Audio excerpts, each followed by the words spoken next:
Selamat pagi semuanya. Terima kasih sudah join kembali atau bergabung kembali dalam kelas planktonologi. Hari ini kita akan diskusi atau melanjutkan proses pertemuan dan diskusi kita mengenai topik berikutnya. Kalau minggu lalu kita bicara tentang diversitas fitoplankton, jadi bicara fitoplankton secara umum dan kemudian pembagian-pembagiannya.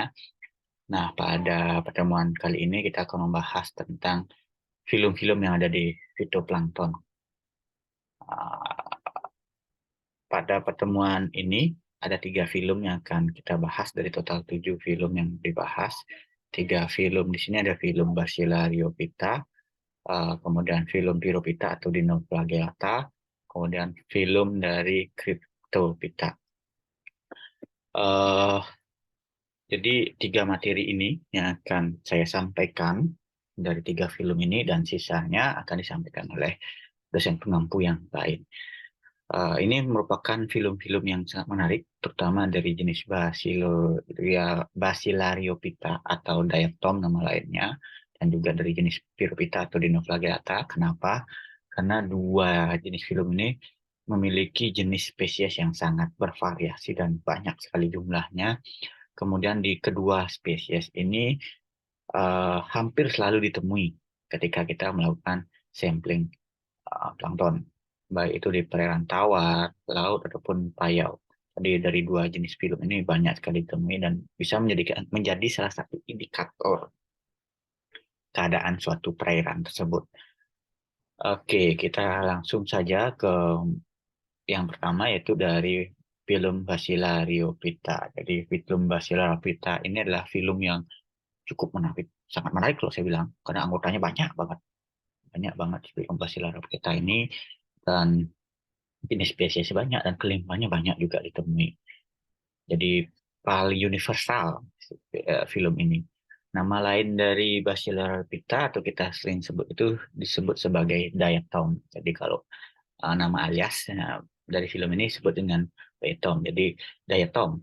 Kemudian film Basilaryophyta merupakan organisme uniseluler. Jadi udah tahu kan uniseluler itu apa, yang karena dia termasuk dalam jenis fitoplankton, walaupun tidak semua fitoplankton juga bisa melakukan proses fotosintesis, ada yang bersifat sebagai parasit dan juga. Tapi pada jenis Basilaryophyta ini hampir semuanya merupakan organisme yang mampu melakukan proses fotosintesis.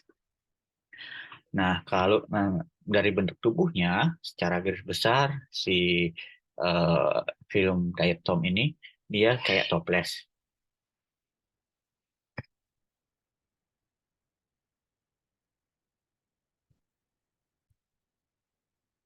Tubuh ini mirip toples, jadi ada penutup, ada bagian yang ditutup. Jadi kalau kita bilang, dia terdiri atas 2 bagian, yaitu bagian atas yang disebut dengan epiteka dan bagian bawah disebut sebagai hipoteka. Jadi dia saling melengkapi dan klep kayak toples gitulah. Kemudian yang menarik dari Basilaryophyta ini, dia warna tubuhnya itu kuning keemasan. Karena dia punya pigmen karotenoid, atau dia menyebabkan warnanya menjadi kuning keemasan. Nah, tetapi dari bagian tubuhnya karena dia mengandung silikat, selain berwarna karotenoid menyebabkan warnanya menjadi kuning keemasan, dia juga mengandung silikat.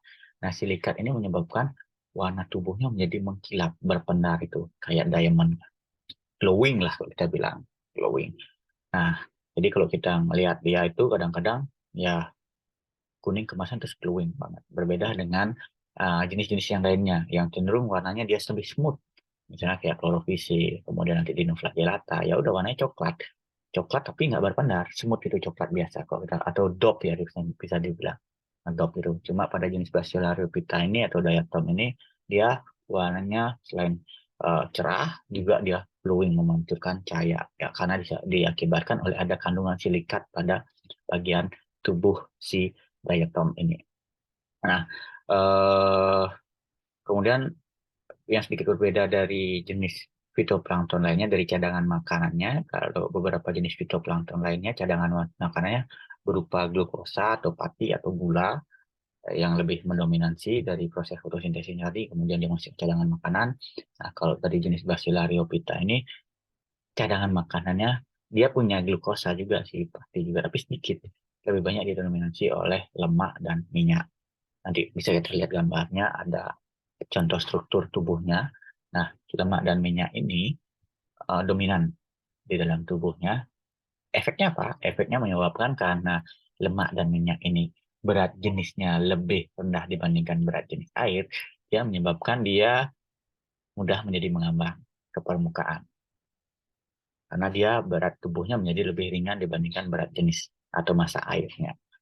Dan itu menyebabkan dia lebih lebih dominan di permukaan dan lebih gampang untuk mencari sinar matahari. Sehingga kalau kita sampling ini di permukaan, pasti banyak ditemukan jenis diatom. Berbeda nanti misalnya di kedalaman. Itu.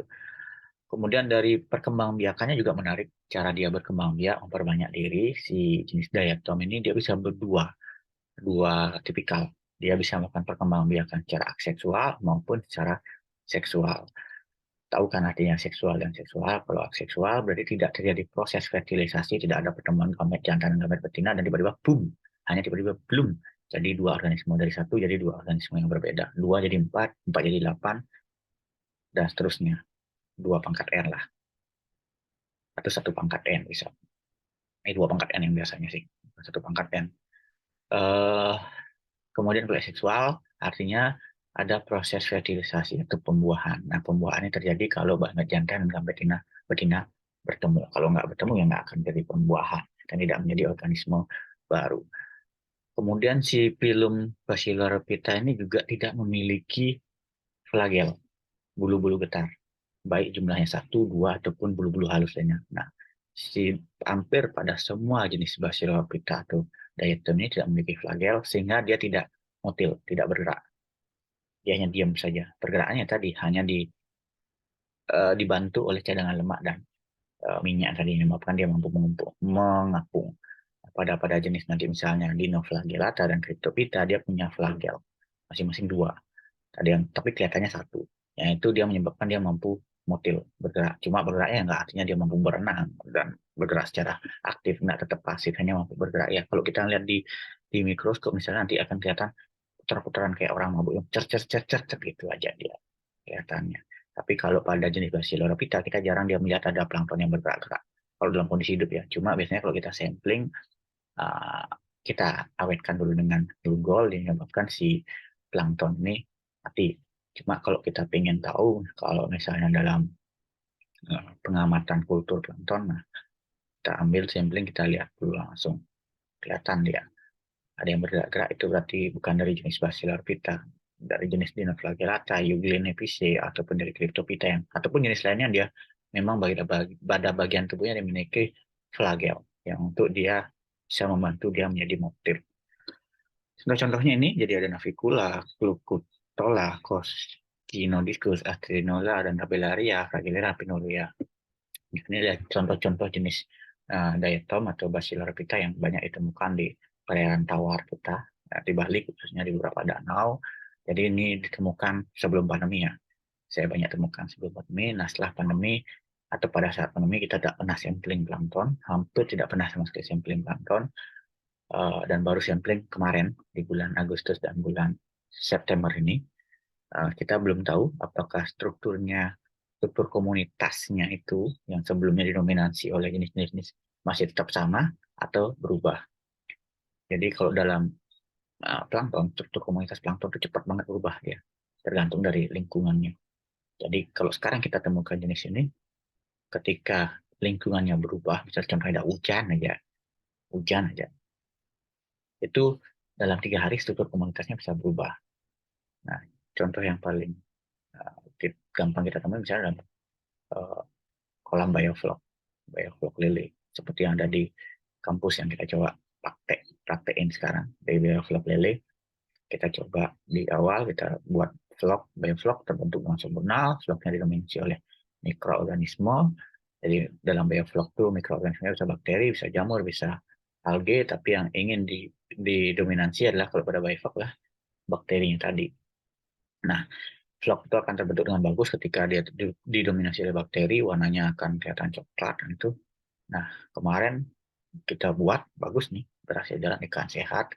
Kemudian kena hujan kemarin, hujan beberapa minggu yang lalu, mulai tuh hujan yang awal-awal itu membawa membawa perubahan yang signifikan pada parameter yang cukup kecil atau para umum sebenarnya, nggak harus detail, cuma suhu sama pH. Suhunya ngedrop, pH-nya lebih ngedrop lagi dari 7 jadi 7,5 jadi 6. Bayangkan tuh 1,5 perubahannya. Nah, itu yang disebut dengan swing pH dan swing suhu. Itu yang paling tidak disukai oleh pembudidaya atau pelihara ikan.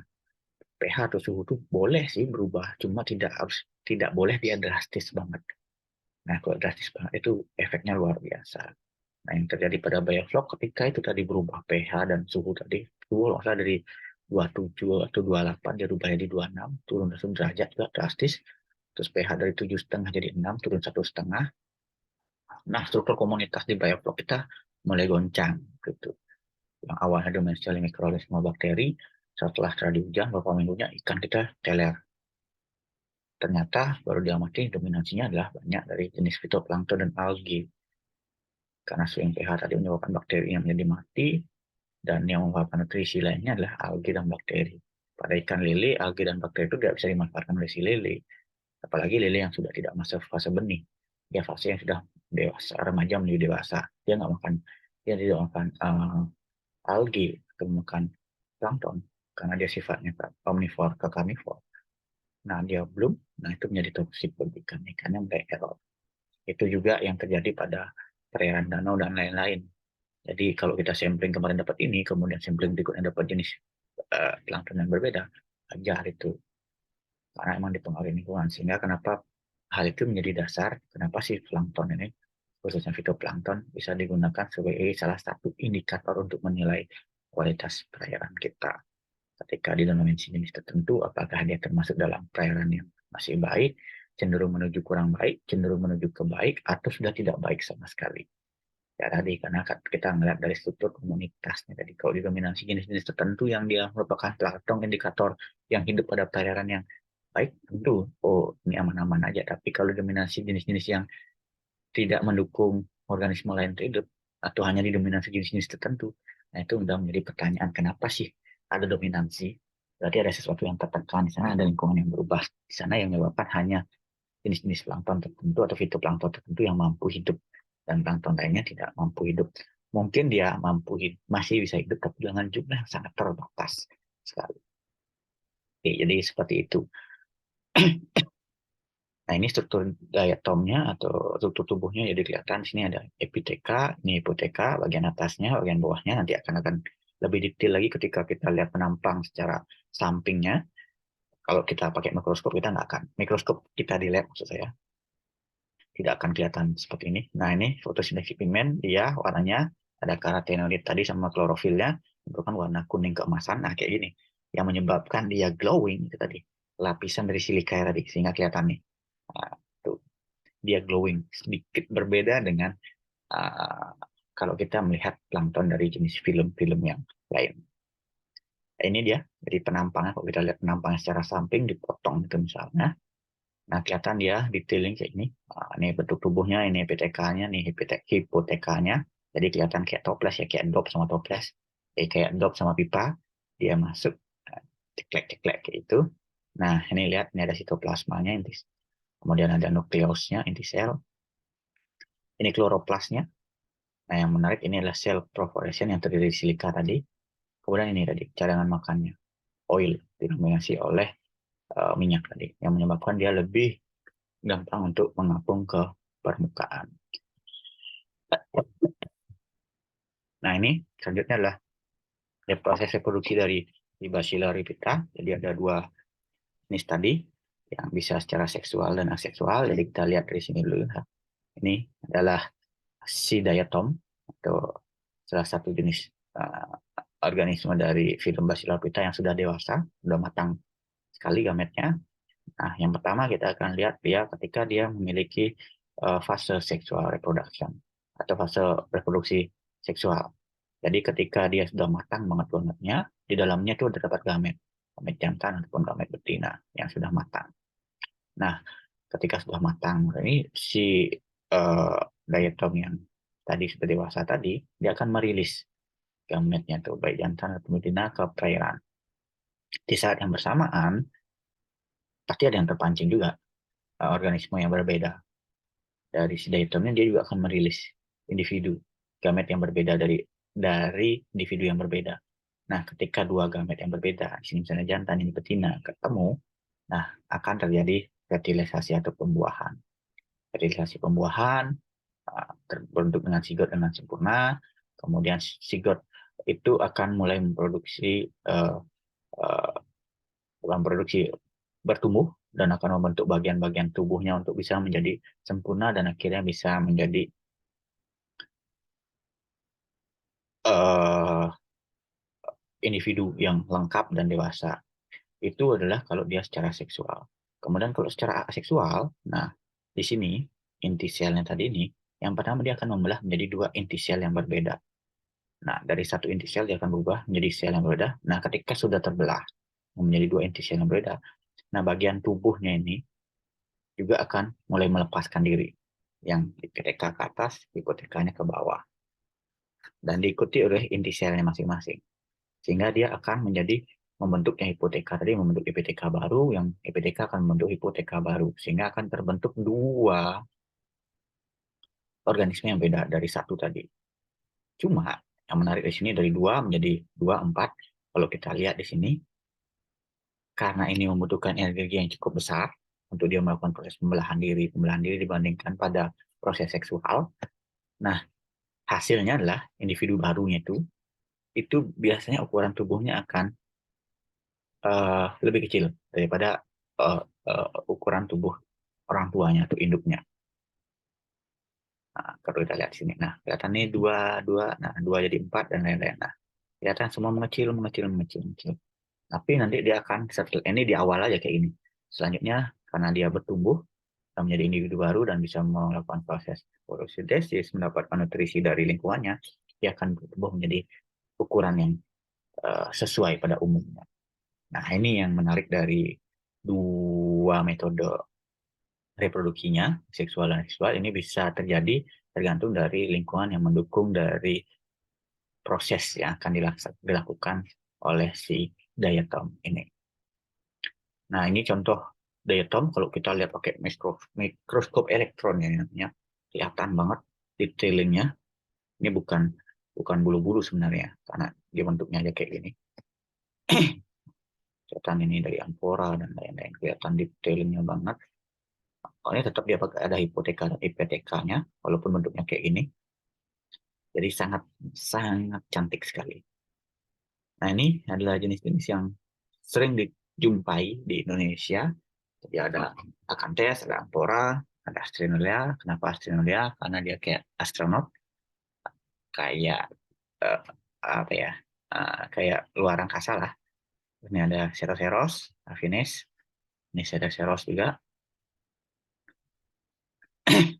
Cosconidiscus, dan lain-lain. Nah, itu tadi dari jenis Basilarophyceae atau diatom. Kemudian selanjutnya kita coba diskusi lagi tentang film Piropita atau Dinoflagellata nama lainnya. Jadi Piropita ini juga ditemui hampir di seluruh perairan, air laut ataupun air tawar, dan jumlah spesiesnya banyak sekali. Planktonit atau bentik dia bisa planktonit dan bisa bentik, bisa di dasar juga dia. Uh, tapi nggak dasarnya nggak 80 meter, nggak di dasar ketika dia masih tembus cahaya. Kemudian dia sifatnya bisa bersifat simbiosis mutualisme, saling menguntungkan, atau parasitik. Jadi ada beberapa jenis yang sifatnya parasitik, sehingga dia tidak melakukan proses fotosintesis, tapi dia makan organisme lain. Dominasinya dia punya kloroplas tetap, cuma dia lebih suka memakan parasit, kayak gitu. Jadi ada autotrof, heterotrof, dan auxotrof. Nah, yang menarik dari Dinoflagellata ini, dia dapat menimbulkan red tide. Apa sih red tide? Jadi perairan yang dia berubah menjadi warnanya menjadi merah.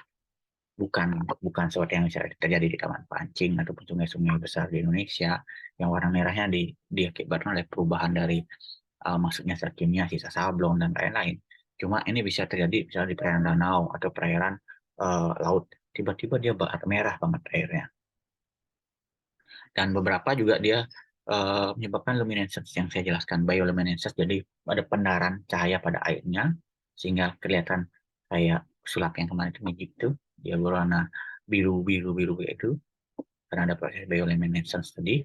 Nah, tapi yang eh, susah itu kalau udah red tide ini biasanya dominasi oleh alga-alga atau plankton yang sifatnya memiliki racun. Contohnya Alexandrium, Phytolchodiscus, Gambierdiscus, dan Dinophysis.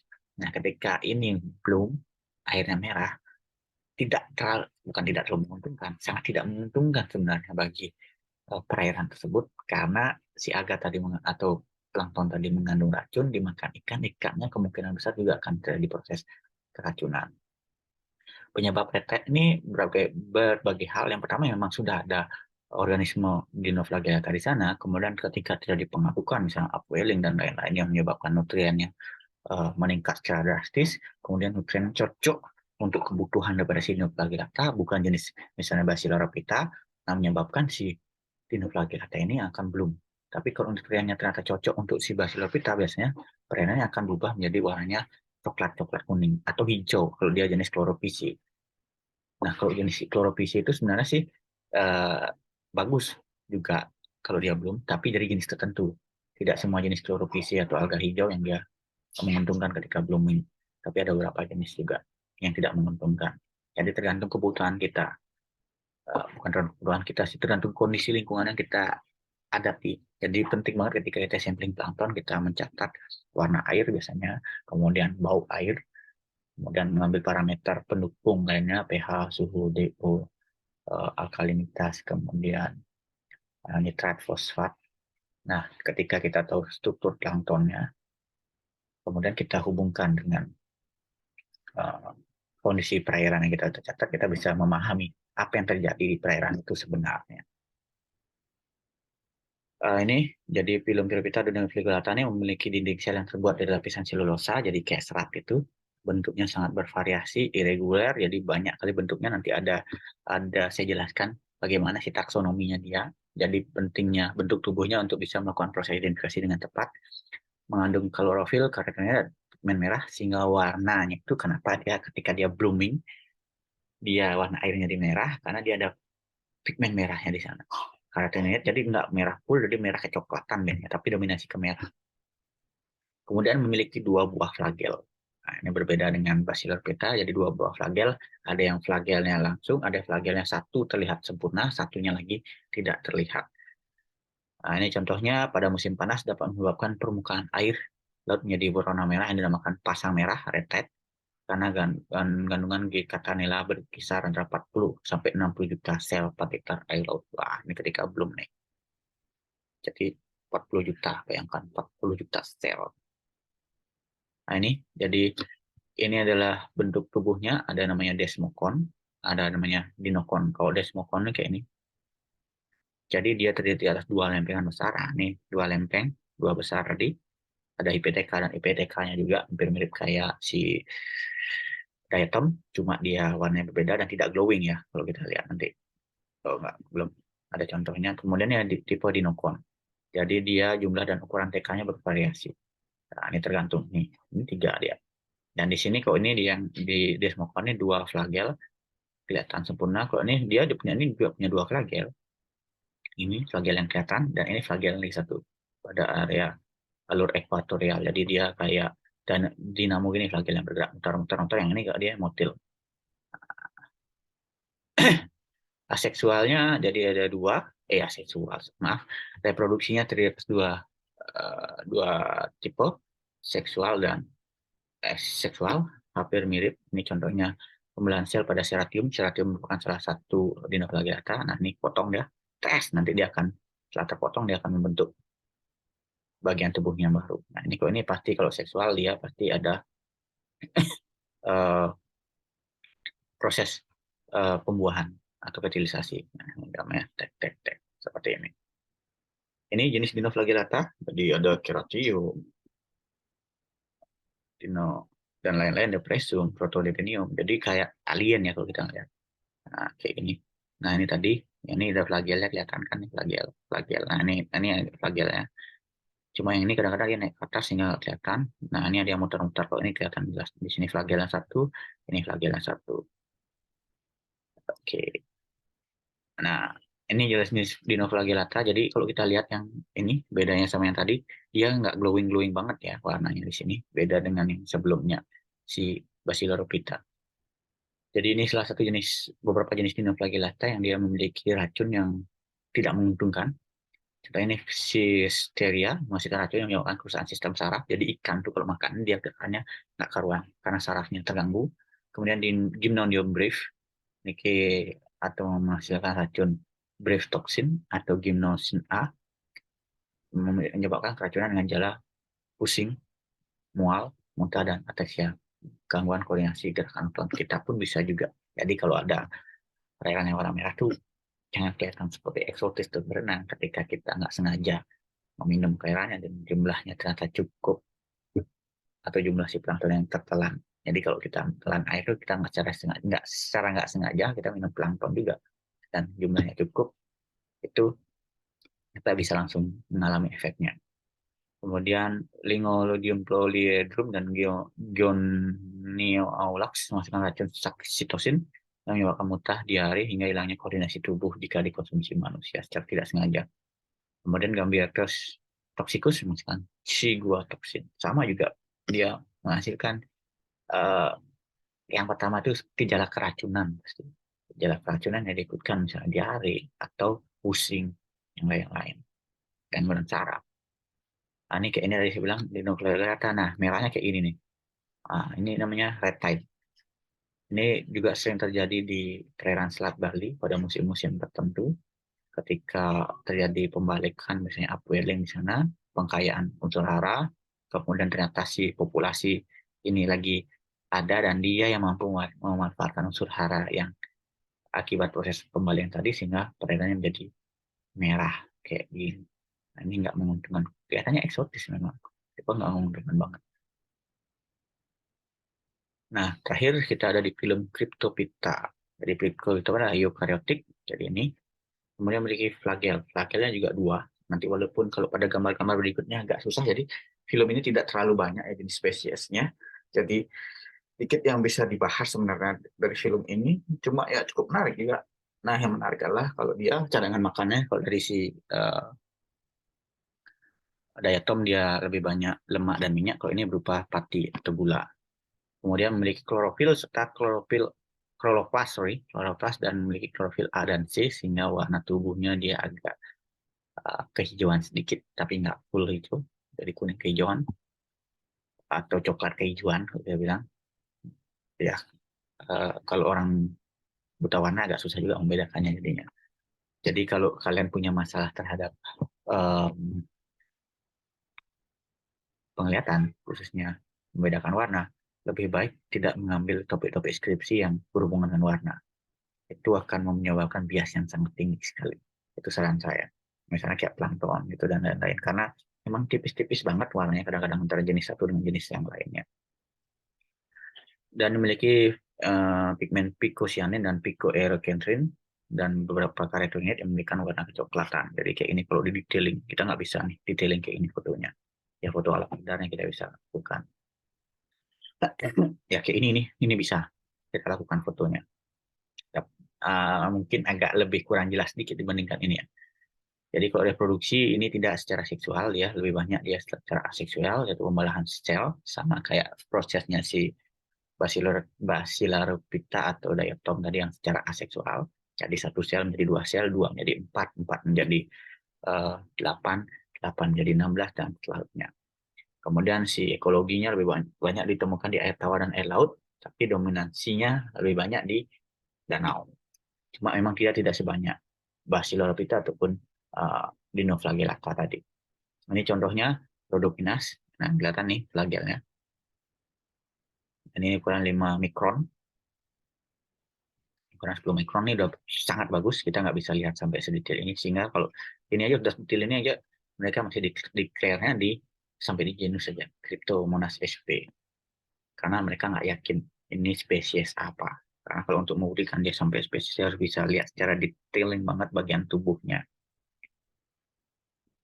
Oke, mungkin itu yang bisa saya sampaikan pada pertemuan kali ini. Terima kasih semuanya.